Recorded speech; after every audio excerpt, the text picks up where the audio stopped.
jaser de la vie après la mort. On doit avoir des questions, hein? On doit se poser des questions. Peut-être quelque chose que j'espère apprendre à soi. Tu sais, peut-être chacun d'entre vous, dites-moi, moi j'aimerais apprendre ça. J'aimerais que ça soit plus clair pour moi. Il y a quelque chose que je ne comprends pas tout à fait. J'aimerais ça si ce soir je partais et j'avais un meilleur sens de telle question, de telle question. Alors, je vais vous demander de prendre un instant et y penser dans votre tête. Demandez-vous, c'est quoi j'aimerais apprendre ce soir? Qu'est-ce que j'aimerais apprendre ce soir? Prenons un instant pour penser à ça. Chacun pour soi-même.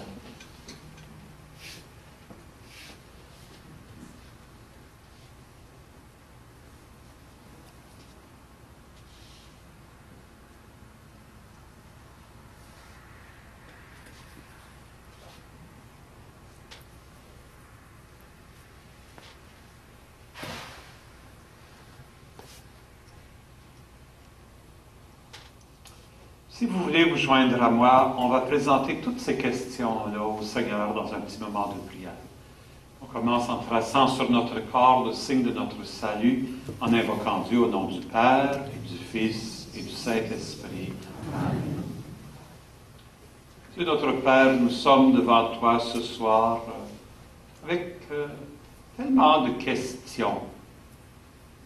Évidemment, au-delà de la mort, c'est quelque chose de mystérieux. On aimerait mieux le comprendre, mieux saisir. C'est quoi la bonne nouvelle que ton Fils Jésus est venu partager avec nous? Mieux saisir notre espérance, mieux comprendre aussi, pour pouvoir trouver les paroles, pour échanger notre foi avec d'autres. Nous sommes remplis de confiance et de doute à la fois, de conviction et de questions, tout à la fois. Accueille-nous tels que nous sommes, Dieu notre Père, avec nos convictions et avec nos questions, avec notre espérance et avec nos doutes. Tels que nous sommes, Seigneur, accueille-nous. Et donne-nous ton esprit pour que nous puissions mieux saisir la bonne nouvelle de ton Fils Jésus. Et ainsi cheminer avec plus de joie dans notre cœur vers cet avenir extraordinaire que tu nous promets, que nous appelons la vie éternelle, là où tu règnes avec ton Fils et le Saint-Esprit, un seul Dieu, pour les siècles des siècles. Amen. Au nom du Père, du Fils et du Saint-Esprit. Amen. Alors là, je vous demanderai de prendre un instant pour vous tourner à votre voisin, à votre voisine, puis lui dire, c'est quoi ta question? C'est quoi que tu aimerais apprendre? Tu sais? Puis si tu n'as pas le goût de dire à ton voisin ou ta voisine la question que tu as, ben tourne-toi pour écouter qu'est-ce qu'ils ont à te dire. on prend 2 minutes pour faire ça, OK? Échangeons les uns avec les autres pour une couple de minutes. C'est quoi la question, les questions qu'on a? Allez-y, allez-y.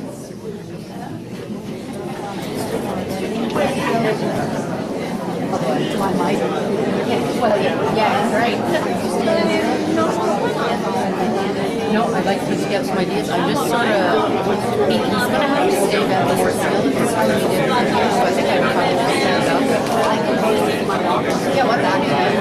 Yeah, what that is, because that'll give time, because the main place is going to move around is the desk. Yeah, why don't you do that? Well, you said to close it, but I don't think it's bothering you. Looks like it doesn't seem noisy or anything. And this one's open anyway, so I'd like to try and get across. Oh, yeah, I suppose I wave at me, I'll keep my eye there. But I don't see why it's so close. Try and create a little bit of project.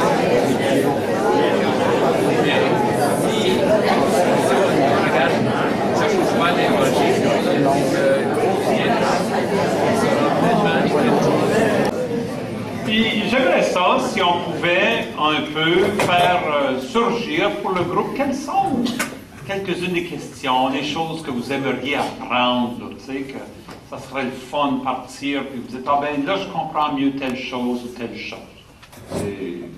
Levez votre main. Quelqu'un qui veut y aller le premier. Comme on disait quand j'étais jeune, il n'y a pas de questions bêtes. Hein? Toutes les questions sont des bonnes questions. Oui? Qui va me rencontrer à la porte? Qui va vous rencontrer à la porte? Qui va vous rencontrer à la porte? C'est une très bonne question. Quelqu'un hier soir me disait comme ça, c'est vrai que ma famille va être là. C'est vrai que ceux qui sont allés avant moi vont être là.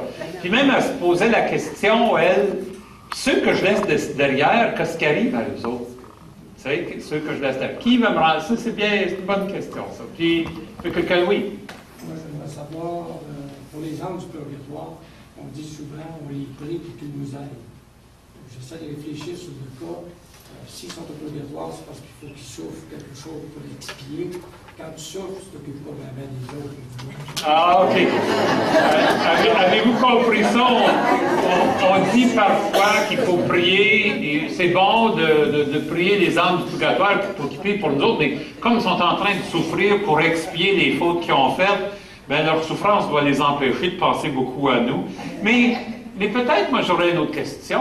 C'est vrai, ça, que le purgatoire, c'est une place où on souffre pour expier les fautes? Est-ce que Dieu veut qu'on souffre? Alors, c'est quoi le purgatoire? Peut-être c'est ça une question. C'est quoi le purgatoire? Le purgatoire est sur la terre? On va revenir à cette question-là, OK? On va revenir à cette question-là. Oui, ça arrive. Moi, c'est quand nos amis, nos familles meurent, ces personnes-là reviennent nous visiter, reviennent nous aider, Oui.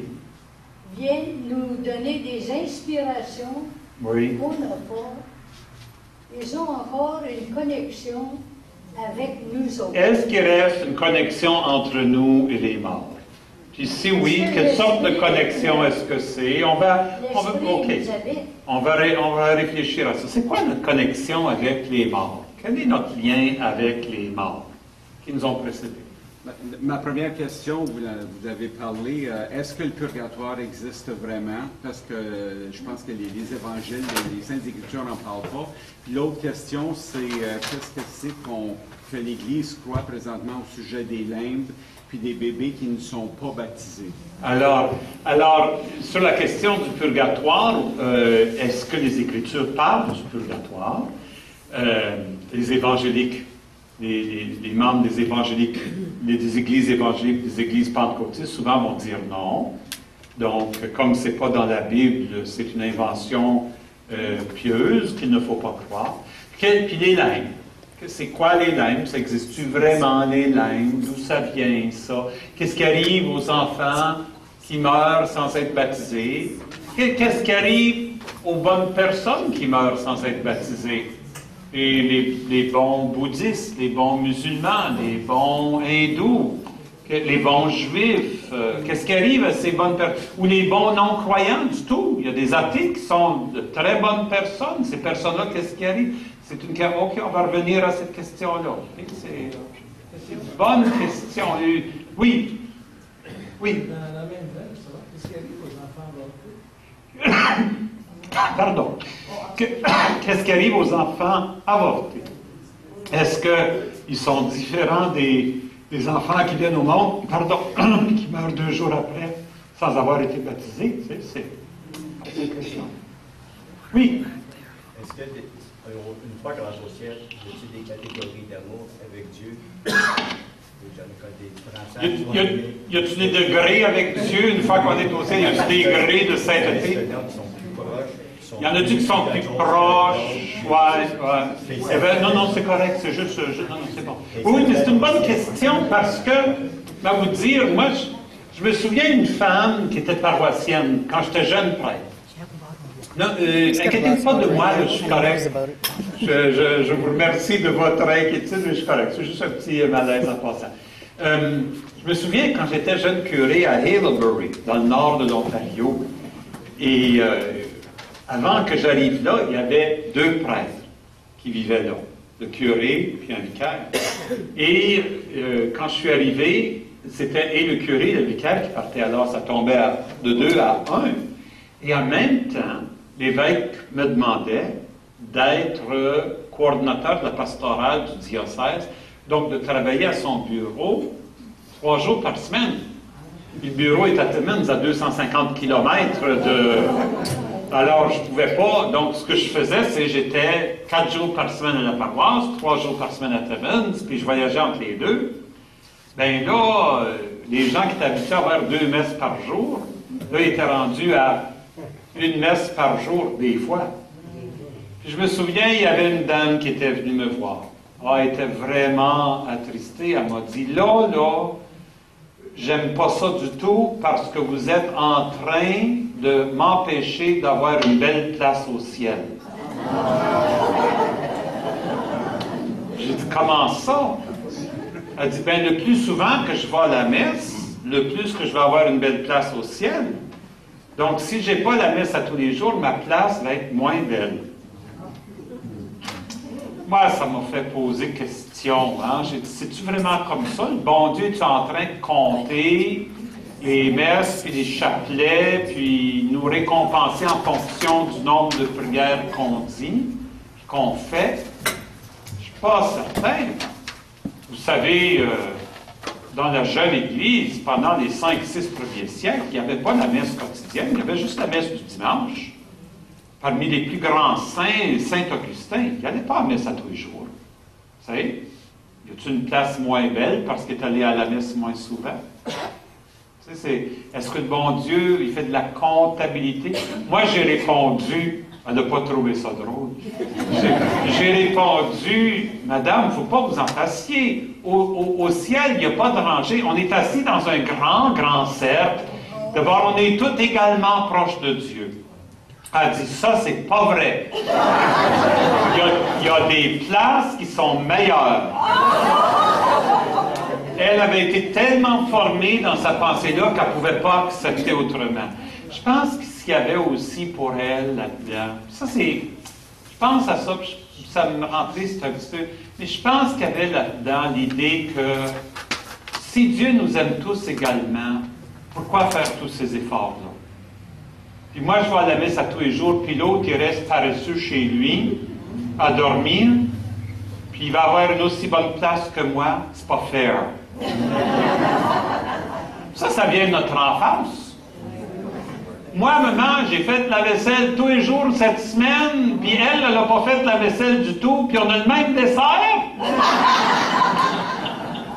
Ah, ça vient de notre enfance, ça.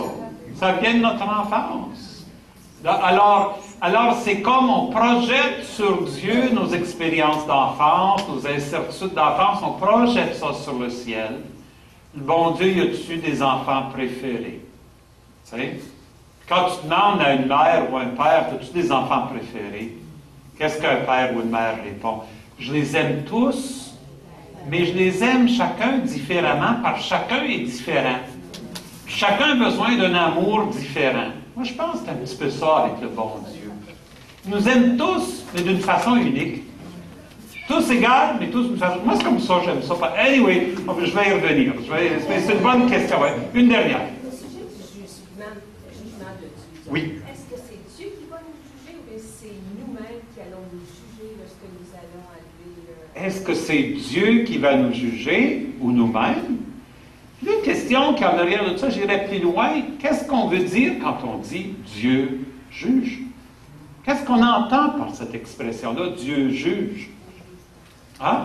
Qu'est-ce qu'on entend par cette expression-là? Je pense que ma croix, elle fait interférence avec mon petit micro. Alors, vous savez tous que je suis l'évêque du diocèse. Je vais enlever ma croix pour le reste de mon entretien. Okay?